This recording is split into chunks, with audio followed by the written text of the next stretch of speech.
Kia ora everyone, and thank you, Scott, for the opportunity to come here today. You're going to have to keep me on task and track because, I've been asked to talk about what does virtual care in a primary, general practice look like. And about 2 months ago, I said, well, actually, I think I'm part of a dying breed and that are facing extinction, right? Which is general practitioner in the traditional model of the traditional understanding. And I know there were some hands raised, which I completely missed earlier, about who's GPs in the room. But actually, if I get my way, we would be extinct. As we know it today, we'd be looking at smart primary care, where we are using digital technologies and empowering non-regulated workforce and lay people actually to do more of what we do currently. I heard figures earlier about 60% of what we do is clinical, and the rest is BS or something like that. It was something bad, right? I think it was despondency and depression and all of that. And I was like going, gosh, that's a generous day, Shane. 60%? I thought 30% of what we do is actually valid clinical work. I actually I stand here with a couple of hats on. One is as a GP who's trying to reinvent what my career could look like in the next 10 to 20 years, and also one who's passionate about equity in underserved communities. And I spoke to a group of doctors a while back and said, quite frankly, the health workforce has failed my people. Okay, and for decades I've been, my predecessors have been trying really hard to get you to be more responsive to the unique needs of underserved communities. Well, technologies are going to give us the ability to not worry about that anymore, not waste my time to actually try for another more decades to try and make you more responsive. Actually, you could become irrelevant. Okay, so I'm not here to win a popularity contest. Obviously, I'm here to put out some harsh truths, and if I can find a way to make that happen, I will. Now, 14,500 doctors in New Zealand, I might sort of hazard a guess and say we probably only need 5,000. Okay, and we'll get the best, the ones that are fit for purpose, and it's a shape up or ship out sort of approach. Now, it's good I'm not trying to stand for public office or anything like that, because I'd lose, every day of the week. This is the reality. This is why I'm here, and I'm not a tech person by nature, but I am seen as a tool to enable to achieve the things that I aspire to achieve in New Zealand, which is better access. Greater access, greater fairness, greater equity and health outcomes in New Zealand. And everyone talks about it, which is it's better care to more people for less cost. And I really like that. I really like that sort of mantra. So what does primary care look like in 10 years? Okay, I have this vision. There's something in our local community. It's the Northern Age. It's the paper, right? So it's called the Northern Age. I live in Kaitaia.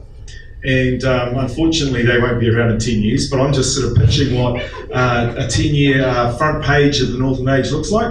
And you know what it says? It says, Dr. Aroha Ihaka, who's a young girl from a place called Te Kao, is trained in Auckland and doing some placement in a Pukawaka program, I think, last year, kia ora dai. And she registers her 10,000th patient. She has no other staff and no bricks and mortar, no buildings, right? And that's sort of my vision. That's what I think general practice in 10 years looks like.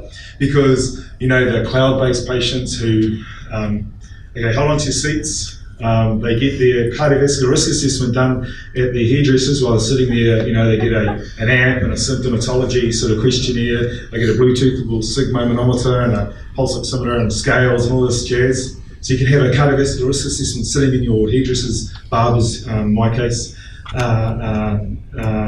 seat, and the smear's done with the beautician. See, the men didn't laugh. Very politically correct of you men. And I've said this before, and look, completely redesign how we could do things because, I've spoken to 2 or 3 beauticians, and they spend quite a long time figuring out the layers of skin. You understand that? I'm like, actually, they get a qualification in superficial medicine, really. Do you know how long it takes to do a smear course, right? I mean, it takes like 3 days. My wife's done it. You need to know a little bit of anatomy. You do, right? Apparently. And but why would we not think about repurposing who does what? Okay, and where can technologies help that? Now, certainly for uncomplicated cervical smears, people will throw rotten vegetables at me, and they did in Blenheim actually. A doctor trained, a South African doctor trained in the UK, living and working in Blenheim, said, "You've gone too far, Lance." And spent about 5 minutes berating me over being too extreme. And I might be too extreme. But we have to shift the pendulum from one extreme to another, okay? We might find the middle ground. And the middle ground might not be that, okay, it's a beautician doing a smear. I actually think, heck, if they're doing something else down there, and I have been educated over what else happens, then why the heck can't they do a smear? Certainly, if the beautician gets like a $20 saving and the person who's getting the whatever gets $20 off that, the beautician gets $20 copay, right? Copay, awesome. Okay, so anyway, that's my sort of introduction to what does primary care look like in 10 years' time. Let's bust it and rebuild it. I think, am I behaving so far, Scott? Well, you've got well. No, I meant like you said to me, don't just talk about eyeball, which I haven't yet. Okay, real quick. I think, definitely tech will change how things can happen. And I look at supersizing that and speeding that up real quick. So we talked earlier about the idea of lay people, non-regulated workforce doing more tech-enabling stuff, okay?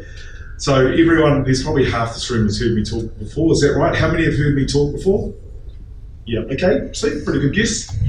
How many cities are there in New Zealand? I got asked this the other day. How many cities in New Zealand? 50,000 people or more? No, not 10, higher. 14, it's 15, good on you. I think it's 15. Yeah, it's 15, but is that Jody? Yeah, Google, you were quick on that, Google. You were real quick. Okay, so what I'm talking about is how do we go from a workforce of, say, I don't know how many in the health workforce in New Zealand, you don't know?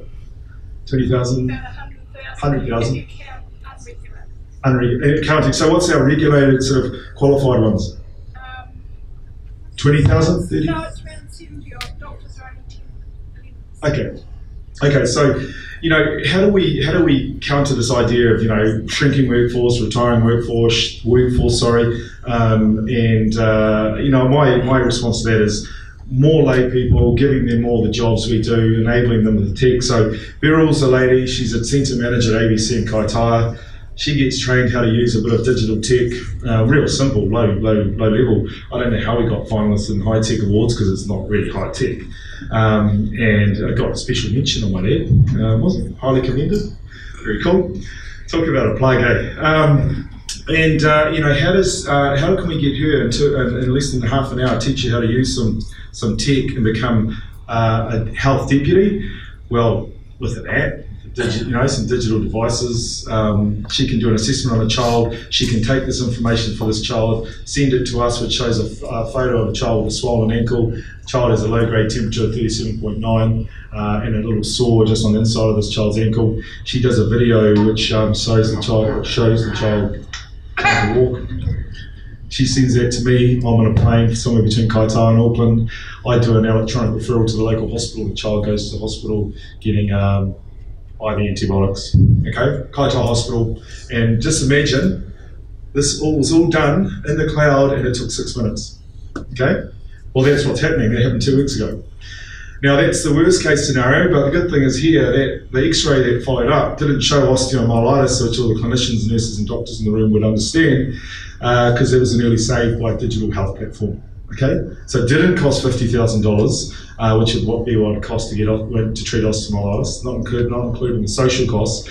It cost $3,500 in 2 days in hospital. But this child had been to a doctor's, bricks and mortar doctor's, half an hour before I saw that case and sent home.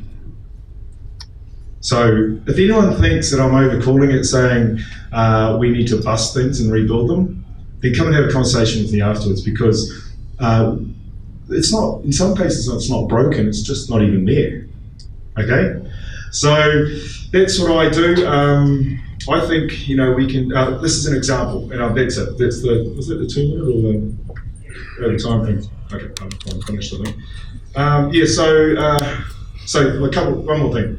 Digital stethoscopes. We're running a program with Starship Hospital to figure out how this here can turn a layperson into a respiratory physician, diagnosing undiagnosed chronic lung disease in high-risk children. It records digital sounds and records it to your iPhone. And we're doing validation tests in the Starship outpatients department. So can you imagine anyone who's trained to use a stethoscope in this room? You should be pretty frightened, because this is what democratizing technologies are about. It's actually changing who can do what. So yeah, that's me. I'll give you the last slide. Is these children come and saw me one night when I was doing a home visit, and they said to me, "Are you with the iMockle team?" I said, "Yes." Why is that? They didn't know who I was. And they said to me, "Look, 3 weeks ago I had all these sores all over my legs. I went to a local teacher who's a teacher aide, trained to use an app, which is like Trade Me, and she used the app, and I got better. I got antibiotics and I got better."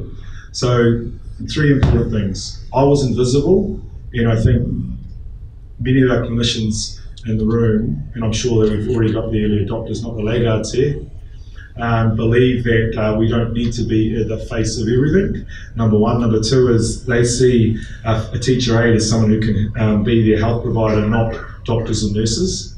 And number three, they saw an iPad with an app on it as more than just entertainment, music, video games. All right, so what do I see? How do I see the future of health, primary healthcare? Real different if I get my way. I'm not saying I always do get my way, but if that happens, it'll be incredibly exciting. So, kia ora, everyone.